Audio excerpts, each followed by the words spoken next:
Hello everyone, and welcome to another Heavy Debriefings video starring yours truly.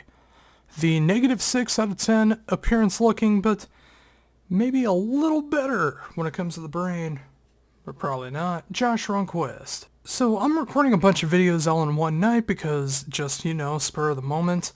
And I thought, why don't I try one of these album tier lists? I know it's very cool to be able to do that, or at least it used to be cool to do that, and of course, I'm always late to the party. And why don't I tackle what used to be my favorite band of all time? All 15 albums to date are shown up here. No EPs or live albums or compilations, just the studio albums from When Dream and Day Unite all the way to the newest album. And it'll be very interesting to see where all of this goes. So, do we go in chronological order? Do we go in reverse chronological order? Do we go in the order that comes here? You know what? Let's do that. Let's do chronological. So starting with When Dream and Day Unite. This is the lone album that has Charlie DiMinci on vocals, but it has some legendary songs, and of course their first instrumental, the Yahtzee Jam. And looking at the chart here again, S is the top tier one, F is the bottom one, and I really don't want to crap on any of these albums. Obviously I have albums that I appreciate more than others, but why not just use full range of everything here? Because it's already here. I mean, someone took the time to put an F in there. Might as well throw an F in there somewhere, and if I did have to pick a bottom album, might as well be When Dream and Day Unite, because James Labrie is the voice of Dream Theater. Now, on to what is my favorite Dream Theater album. So, you start off with their first album being my least favorite, and their second album being my favorite. Might as well just tune out now because everything else will be in between. Or will it? But no, seriously, I've talked about it a lot already in videos, and Images and Words is just that perfect prog album to me. It's got the right amount of heavy, it's got the right amount of melodic, the great amount of very touching moments, things that live on throughout the entire Dream Theater world and the fan base near and far. And if it wasn't for Metropolis Part 1, there would be no Metropolis Part 2. So I do appreciate everything about this album. I found it at the right time in my life, and that's why it's stuck with me for so very long. So yes, there it is. Images and Words in an S tier. Awake! The follow-up, and a lot of people say the sophomore slouch, but it's the third album. I'm assuming the same kinds of people who don't know about When Dream and Day Unites are the same kind of people that also think that Cowboys from Hell from Pantera is the first Pantera album. But no, Awake is one of the darkest Dream Theater albums. I love the fact instead of going more commercial, they got heavier.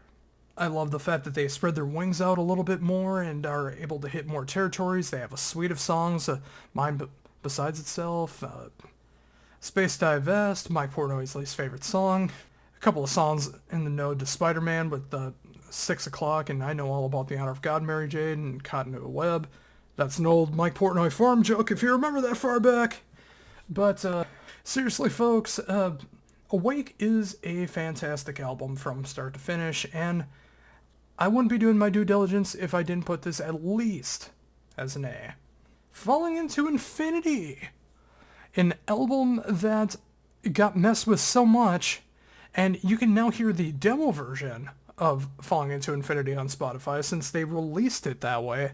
I bought the original double disc for it originally through Yahtzee Jam Records, and I was able to appreciate everything so much, including the original Metropolis Part 2, that lone 20-plus minute epic. But there's so many great songs on Falling into Infinity. I mean, you got Doug Pinnick on Lines in the Sand, you got one of my favorite instrumentals with Hell's Kitchen, You have Trial of Tears, which is one of the most underrated epics they've ever done. There is so much to love about Falling Into Infinity.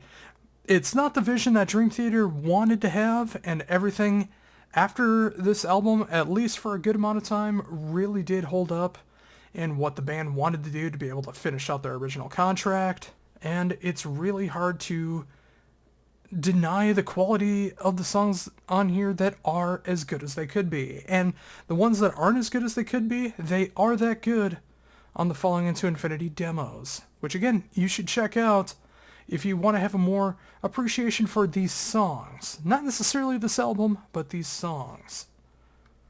But in all fairness, I do, and I will put this in a B. Scenes from Memory Part 2. Oh, that pissed people off. Yes, I know it's Metropolis Part 2, Scenes from Memory. Or just Scenes from Memory, yes. I just wanted to see how many panties I could get into a bunch.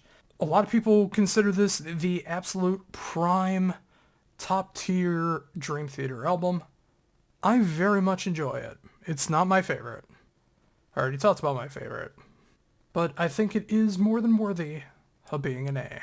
Train of Thought, my very first Dream Theater album. Bought it the same day as Opeth's Deliverance, both ironically enough at Walmart. Neither had an adult rating on there for explicit lyrics, so you know when you hear James LaBrie screaming fuck, you hear that fuck. And I'm so glad that the people at Walmart did not pay attention to that. But in all seriousness, like, this could be the heaviest Dream Theater album. At one point in time, back when I was playing drums, I could play this album from start to finish. Except for Vacant, which has no drums. But all the songs that do feature drums on there, I was able to learn so much about prog and prog metal and odd time signatures and genre bending from this album. And it is an A-tier album for me because of what it did for my life, and it was the band I discovered after my falling out with Metallica.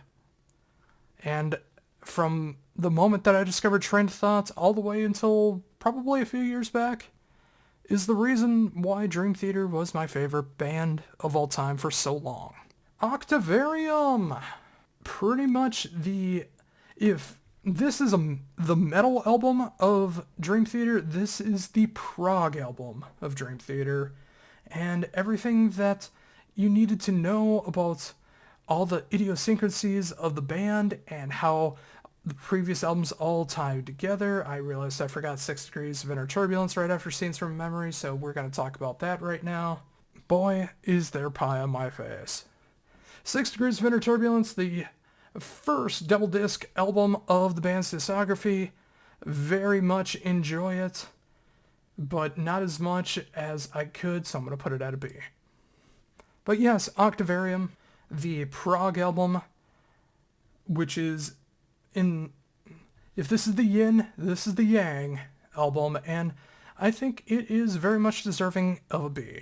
While there is a lot to enjoy about this one, and I will never deny that, I mean, it was like the big epic closing to another chapter of Dream Theater, which led to the final chapter of Mike Portnoy with the next couple of albums.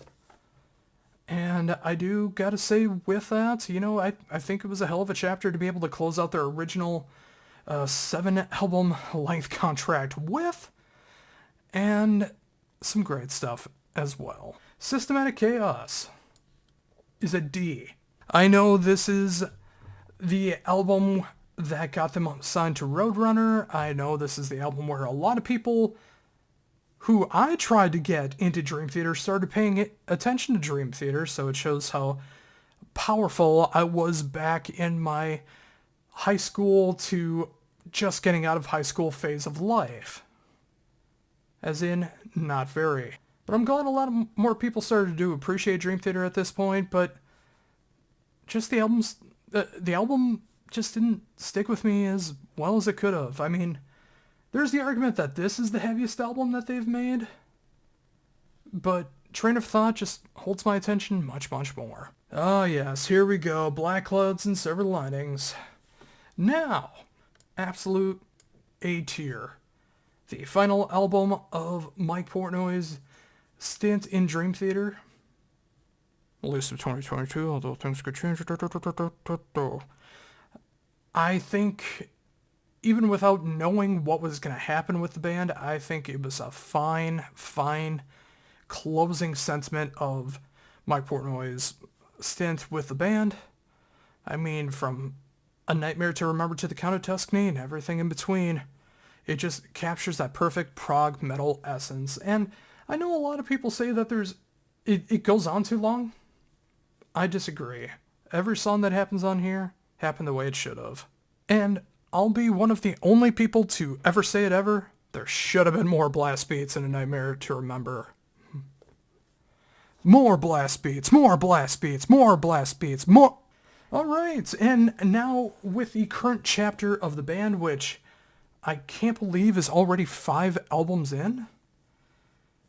Starting with a dramatic turn of events, which I remember John Petrucci said had nothing to do with the departure of Mike Portnoy, which, you know, there was a lot of dramatic turns of events that was happening during the time that this album came out, so you can make the argument he wasn't talking about that, but we all know he was talking about that.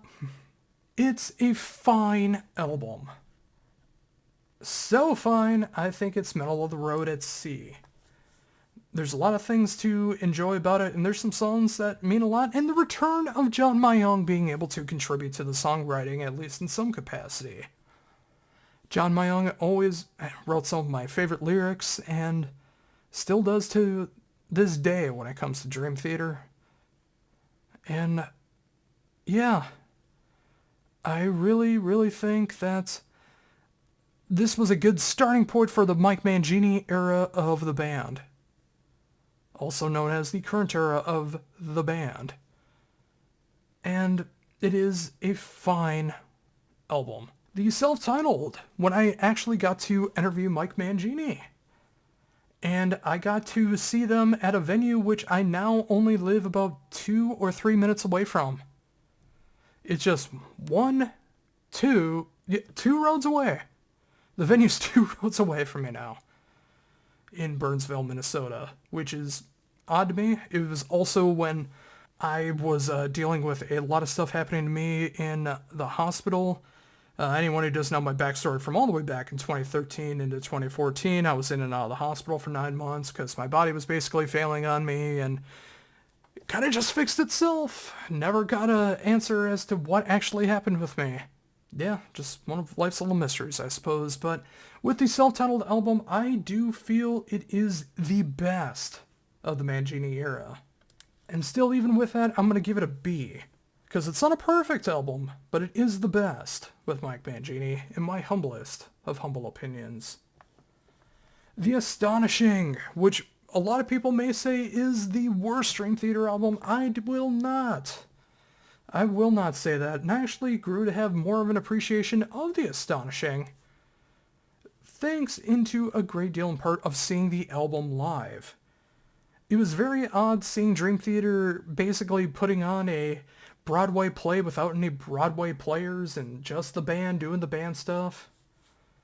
It felt like going to a Broadway show. It felt like seeing a musical. But it was just the band. They weren't acting. They were just playing the album. But the album has a very over-the-top feeling about how music saves the world. Yes, it is cheesy.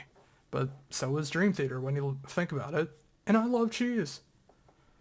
But in all seriousness here, when it comes into all of that, it was an album that I didn't have the greatest appreciation of when I first heard it, but I was able to appreciate it so much more after seeing it live.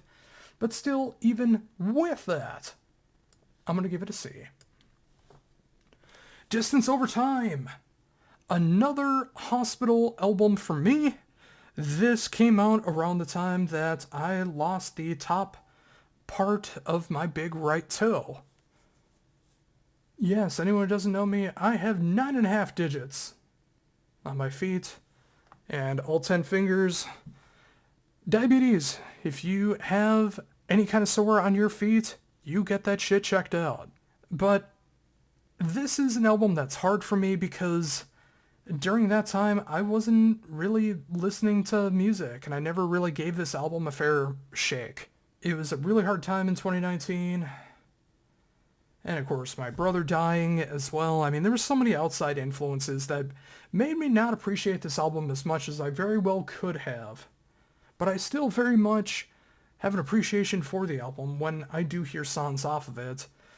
But I also feel like Distance Over Time is the kind of perfect, safe Dream Theater album for the late 2010s, where it's not only the shortest Dream Theater album to date, there's no songs that go beyond the double digits. It's just a very safe, kind of by-the-numbers Dream Theater album where every song could be played live, every song could be a quote-unquote single in Dream Theater's case. Any song could be thrown into the set list. And just, if there's a middle-of-the-road Dream Theater album, this is the one. And then finally, the newest album, which came out last year, A View from the Top of the World, which shows the band going a bit more into what they're familiar with, but still sticking to the Mangini era, being able to show off more of the prog aesthetics that people love. I feel it's a huge step up over Distance Over Time and The Astonishing. It's right up there with the self-titled for me, and in all fairness, yeah, I think it's a B. Now, gonna take a couple seconds here, although it's gonna be instantaneous for you. I'm gonna rearrange these to put them in an order that I feel best about, and we're gonna go from F to S. Okay, not as much changing as I needed to do here, but let's get right into it in the F tier. Even though I don't think it sucks, I just wanted to use all the rankings because why not? Something has to be on the bottom, and for me, it's When Dream and Day Unite. Then in D, I have Systematic Chaos. Following that, I have The Astonishing, then Distance Over Time, and then A Dramatic Turn of Events. In the B tier, which is still, according to this rank, it's still middle of the road, A View from the Top of the World, the self-titled Dream Theater album, Octavarium, 6 Degrees of Inner Turbulence, and Falling into Infinity. In the A tier, we got Scenes from Memory, Black Clouds and Silver Linings, Awake, and Train of Thought. And finally, at the S tier, in the lone S tier spot, we have Dream Theater's Images and Words. Thank you very much for checking this out. I'm going to be doing more bands, because there's so many bands that I can do this with, and it reminds me of my old written series, Backwards Marathon, where I would rank everything from my least favorite to favorite. And now that there is a tier maker site that I only started checking out within the past year and seeing everyone else has already done stuff, I figured, why not bring back the Backwards Marathon series into the YouTube series? So yeah, this is going to be a brand new series for the Heavy Debriefings YouTube channel, starting with a band with 15 albums with Dream Theater. I made this decision right as I started talking about it right now, so this is part 1 of an ever-going series. I hope you enjoyed it, and if you did, you know what to do.